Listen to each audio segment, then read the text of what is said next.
All right, what's up, guys? So this past weekend we got a title fight, IBF 175 division title fight between Arthur Beterbiev and Kalajdzic. Okay, Beterbiev was able to stop him in 5 rounds. And a fight that I wasn't too sure who to pick because I didn't, even though I didn't see too much of Kalajdzic, I saw what he did with Marcus Browne. I saw the power there. I saw some decent boxing ability. So I didn't really know how this fight was going to go. Okay.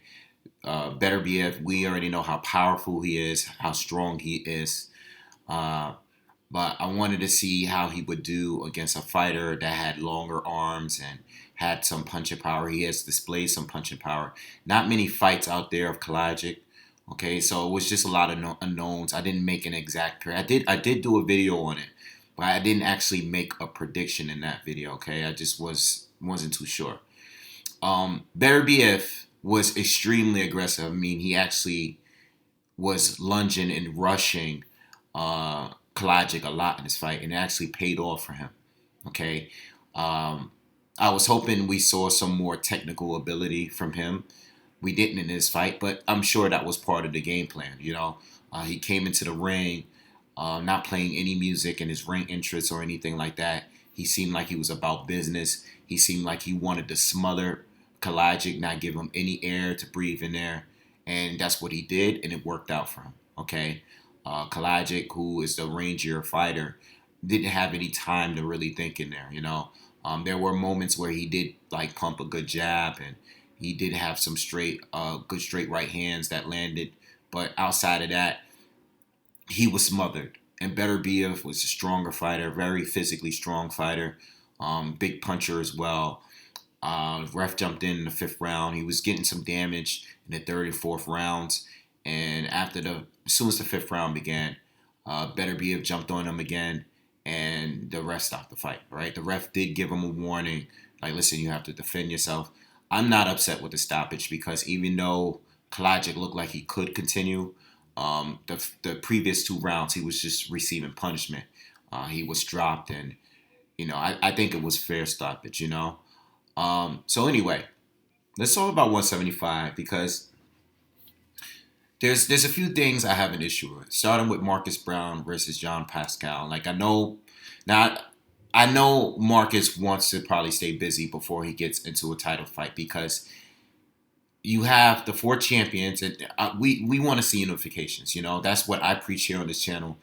Want to see unification matches. I want to see undisputed champion. Okay, so you got these 4 guys. You have Kovalev with the WBO.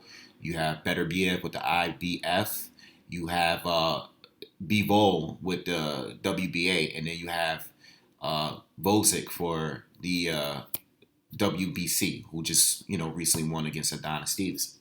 All right, so he's the lineal champion. All right, Bozic is the lineal champion. Now you have Marcus Browne, who is the mandatory for both the WBA and the WBC. So he's the mandatory for Bozic and Bivol. All right, Bivol wants to fight Marcus Browne. He's already come out and said since this win over the weekend with Beterbiev that he's not focused on Beterbiev right now. He's focused on Marcus Browne. But Marcus Browne is now scheduled to face John Pascal. Now, I think his fight with Jack, his win against Jack was earlier in the year. I think it was it's in December. So he hasn't fought since December. So I think I'm not mad at the fact that he wants a tune-up fight before he fights a Bivol or a Bozic because those are 2 really good fighters. And even though he's a mandatory, he should have a fight because they both had recent fights. Bozic just recently beat, after Adonis Stevenson, he beat Ngumbu, and he defended his title there. And then Bivol recently had 2 fights as well. I think he had Joe Smith Jr. fight, and he even beat someone not too long ago before that. All right, so both of these guys have recent fights, and Marcus Browne hasn't really been that active since. I wouldn't call it inactive, but it's been a while since the December fight against Jack. So he probably wants another fight. So now that that's happening, where do we go from here? Because Volzik doesn't have an opponent. Bivol doesn't have an opponent. Beterbiev just fought this past weekend, so he obviously wants to take a break. But and then we have Kovalev, who's scheduled to fight Anthony Yarde, who is his mandatory, okay, or he is the number one fighter at the WBO. So at this point, being that Marcus Browne is already scheduled for a fight, let's try to get in a unification match. You know, um, no one cares that Marcus Browne is fighting John Pascal. Okay, no one cares about that fight. John Pascal has been losing to top contenders for a while now. Okay, he's collecting little wins here and there, but they're not against top fighters.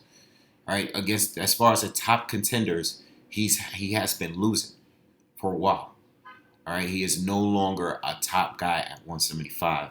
He may be ranked as a top 10, but he's not beating the better fighters. So he's not beating the top 10 fighters. So it should be a fight good for a good fight to stay active for Marcus Browne, but it shouldn't be a fight that he should lose at this point, not in this stage of John Pascal's career. All right. So we need to get unification matches. To hear Bivol say he's not really focused on Beterbiev. Well, I understand you want to fight your mandatory, but your mandatory is already scheduled to fight someone else because he wants to stay active. He wants another fight before he fights you or a Volzik. So what do we do? Let's get a mandatory. I mean, let's get a unification match in. Like that's what we want to see. These four champions are all four of them are good. So we want to get these fights, and it should be easy to make these fights at this point because outside Bivol, I believe all of these other three fighters are top ranked fighters. Okay, Kovalev is a top ranked fighter. Bivol is the zone fighter, but that's a fight that should be able to be made. There's no bad blood there. They can work something out. And then you have the other two, Volzik and Beterbiev, or ESPN fighters. They're fighting on top rank. So what are we waiting for? It's not really anyone else to fight. I mean, these guys have all been fighting good fighters. All four of them have been fighting good fighters. The only thing we haven't seen at this point is a unification match. So let's get that going. It's bad enough that Kovalev never got to fight Adonis Stevenson. There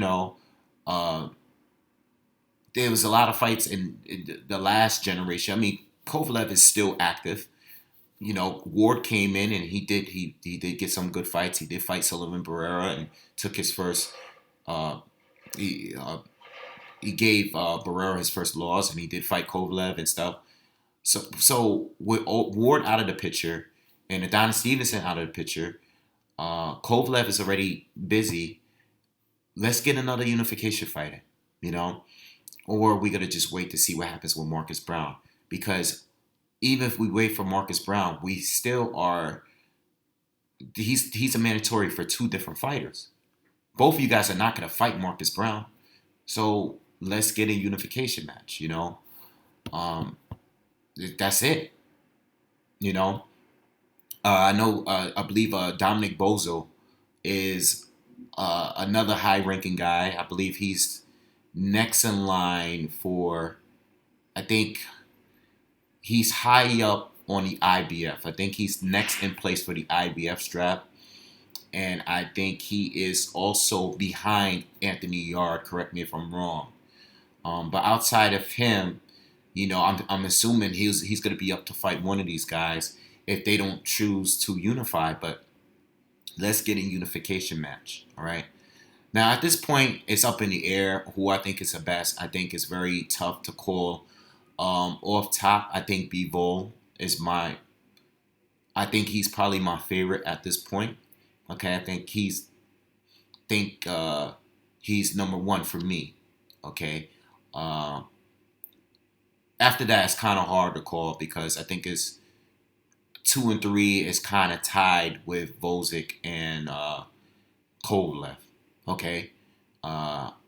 And this is all opinion. This is just based on the eye test for me. Um, and then I would still put Beterbiev at number 4. Beterbiev is probably the hardest hitting out of the 4. Definitely has the strength advantage, but as far as technical ability and boxing IQ, I haven't seen it yet. I'm not saying he doesn't have it. It's just I haven't seen it as much as high as the other champions. Okay, so I know he went into the game plan of fighting Kalajdzic and some of these other guys where he's just very aggressive, very powerful, and he was just able to beat them down. But once he steps up and fight a higher quality boxer, what is he gonna do? I don't believe he would bring the same approach. I mean, even in his post-fight interview, he said, he apologized. He wasn't too impressed with his performance. He said, sorry for not showing that much technical ability. But all I want to know is if does he really have it? He has some, obviously. I seen him fight Callum Johnson, a guy who was also a big puncher, and he was able to outbox him. But Callum Johnson wasn't that good of a boxer. Was just a straight brawling big puncher.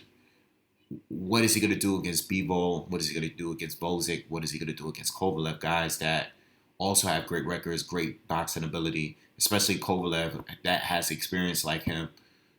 Is he as good as those other fighters, right? At this point, I just want to see them all fight. They should just have a 4-man tournament of just the champions at this point, without having too many issues with network and like I said, Bivol's the only other guy that's not fighting on ESPN. I don't believe he's fighting on ESPN. I think he's fighting with the Zone. All right, so everything should be good to go. All right, so that's my update with 175. Probably still one of my favorite divisions. It's definitely one of my top 3 divisions, and it has been for years now. Let me know what you guys think. And I'm also interested to see what Marcus Browne does, with one of these fighters too. But let me know what you guys think, man. I just want to see unifications at this point, All right, peace.